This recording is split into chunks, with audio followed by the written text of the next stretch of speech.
El bien y el mal son conceptos que comenzamos a investigar desde una edad muy temprana. Influyen en prácticamente todos los aspectos de nuestras vidas, desde la acción de elegir en qué ciudad vivir con respecto a sus índices de criminalidad, hasta las noticias que llegan a nosotros todos los días o los cuentos que leemos a nuestros hijos. Todos estamos familiarizados con el significado de la maldad.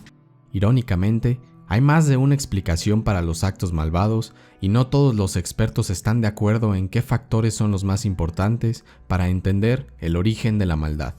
El escritor Philip Zimbardo, en su libro El efecto Lucifer, propone tomar en cuenta otra perspectiva a la hora de estudiar el proceso de transformación cuando personas consideradas buenas u ordinarias cometen actos malvados. Para entender este proceso, comencemos viendo una definición de maldad. La maldad consiste en obrar deliberadamente de una forma que dañe, maltrate, humille, deshumanice o destruya a personas inocentes, o en hacer uso de la propia autoridad y del poder sistémico para alentar o permitir que otros obren así en nuestro nombre. ¿Qué rige nuestras acciones? ¿De qué depende que una persona decida actuar de forma correcta o incorrecta desde una perspectiva moral? ¿Acaso todos somos capaces de la maldad? Y si lo somos, ¿en qué medida?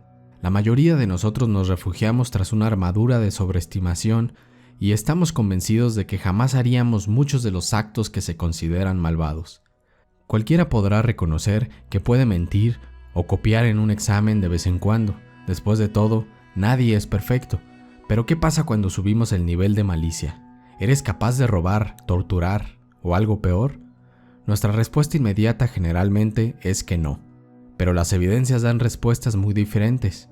En los momentos críticos, parece ser que la opinión moral que tenemos sobre nosotros mismos juega un papel poco importante a la hora de actuar, mientras que otras fuerzas sociales parecen tener un control más directo sobre nuestras acciones.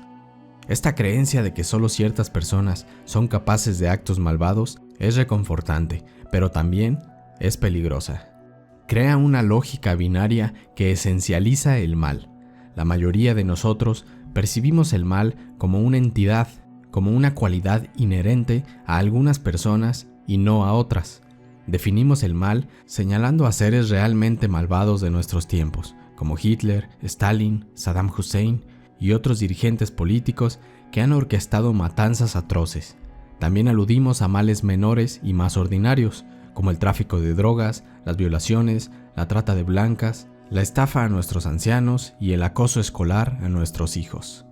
Esta separación entre buenos y malos nos reconforta porque nos facilita colocarnos en el grupo correcto, dando a entender que jamás haríamos lo que hacen las personas en el otro grupo.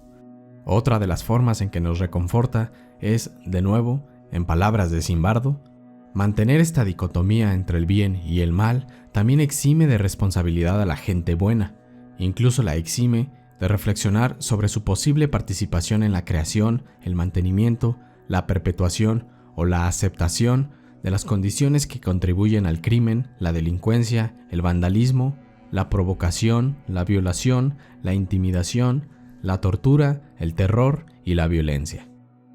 Nos colocamos en la posición de ver esos crímenes como algo ajeno a nosotros y en los cuales no tenemos ninguna participación, ya que, después de todo, somos gente buena. Pero la realidad es que muchos de los problemas sociales más impactantes comienzan con personas comunes que en general se les puede considerar benévolas, haciendo actos que son solo un poco malvados.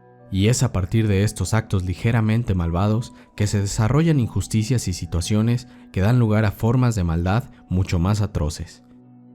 Si evitamos caer en explicaciones religiosas, es necesario entender que la maldad puede tener más de una causa. Tratar de explicarlo basándose en el dualismo del bien contra el mal no resuelve muchos de los casos que vemos en el mundo, y es aquí donde entran poderosas fuerzas situacionales, como las llama Zimbardo, para dirigir nuestros actos hacia un final retorcido. El investigador hace una distinción entre lo que llama causas disposicionales y situacionales. En las disposicionales se incluyen rasgos de personalidad, carácter, libre albedrío y genes. Esto es a lo que normalmente culpamos cuando alguien comete actos malvados.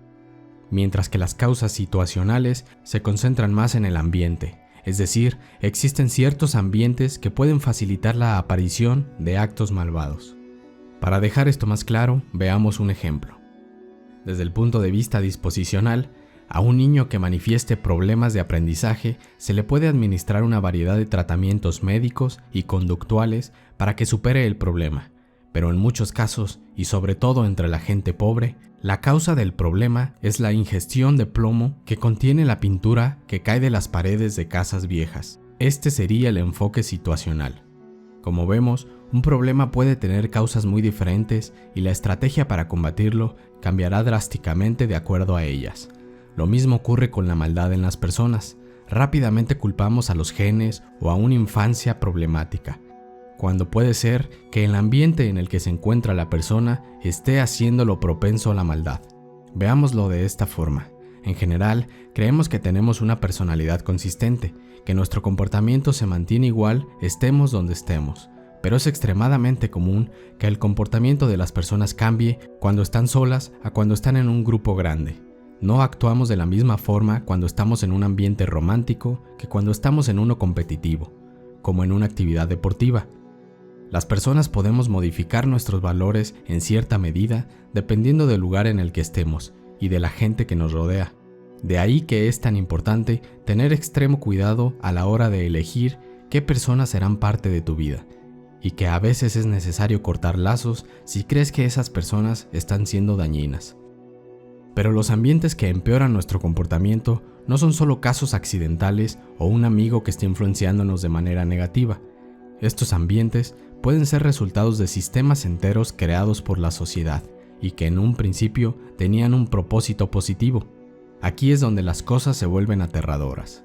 Cada vez hay más evidencias de que ciertos ambientes que forman parte de nuestras vidas facilitan fuertemente la degradación de nuestros patrones de comportamiento. Algunas instituciones, por naturaleza, nos acercan peligrosamente a la maldad, creando una especie de sistema que convierte simples ideologías en precisos procedimientos de poca moral. ¿Pero qué sistemas o instituciones son estas? Habrá algunas extremadamente obvias. Por ejemplo, en ciudades fuertemente controladas por el narcotráfico o la delincuencia, los jóvenes tienden a querer formar parte de ese ambiente, gracias a los beneficios de renombre y dinero que conllevan. Pero existen otras que creo que son de mayor urgencia.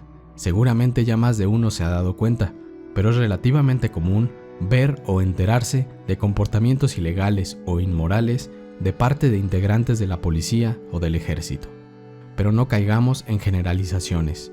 No todos los policías o militares son malvados, obviamente. El punto es que este tipo de trabajos y ambientes causan una presión considerable en la mente de las personas que prestan sus vidas y facilitan la aparición de la maldad. Es importante reconocer este patrón, no porque se espere que vivamos en un mundo sin policías, sino todo lo contrario, porque necesitamos a los policías, y más que nada, necesitamos que se mantenga el lado positivo de la moral. Como sociedad, es por el interés de todos resolver este problema. ¿Qué pasa cuando sale a la luz que un policía cometió un crimen? Generalmente, se maneja la situación dando a entender que ese individuo es un caso especial, una manzana podrida, alguien que se desvió del camino. Es decir, se cae en las causas disposicionales. Después de todo, esta respuesta protege a los altos mandos de cualquier responsabilidad. Pero es muy probable que existan causas situacionales en estos problemas y que el mismo ambiente y las condiciones laborales a las que tienen sometidas a los policías o militares estén facilitando los actos delictivos o malvados. Recordemos que si la causa es situacional, no resolverá el problema atacarla con una estrategia disposicional. Hay casos aún más claros en donde se ha visto que instituciones que tomaron malas decisiones llevaron a personas normales o sin pasados que los impulsen a ser malvados a cometer algunos de los peores crímenes de la humanidad a través de sistemas y procedimientos marcados. Por ejemplo, la Iglesia Católica y la Inquisición, o partidos políticos y guerras raciales. Todo esto se hace con palabras e imágenes.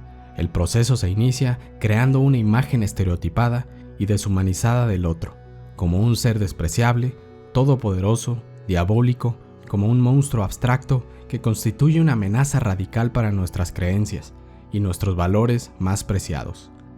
Cuando se ha conseguido que el miedo cale en la opinión pública, la amenaza inminente de este enemigo hace que el razonable actúe de una manera irracional, que el independiente actúe con obediencia ciega y que el pacífico actúe como un guerrero. La difusión de la imagen visual de ese enemigo en carteles y en portadas de revistas, en la televisión, en el cine y en internet, hace que esa imagen se fije en los rincones de nuestro cerebro primitivo, el sistema límbico, donde residen las potentes emociones del miedo y el odio. El caso más extremo del poder de esta imaginación hostil es cuando justifica el genocidio, el plan de un pueblo para eliminar de la faz de la tierra a todo el que considere su enemigo. Seamos claros, los humanos nunca seremos perfectos.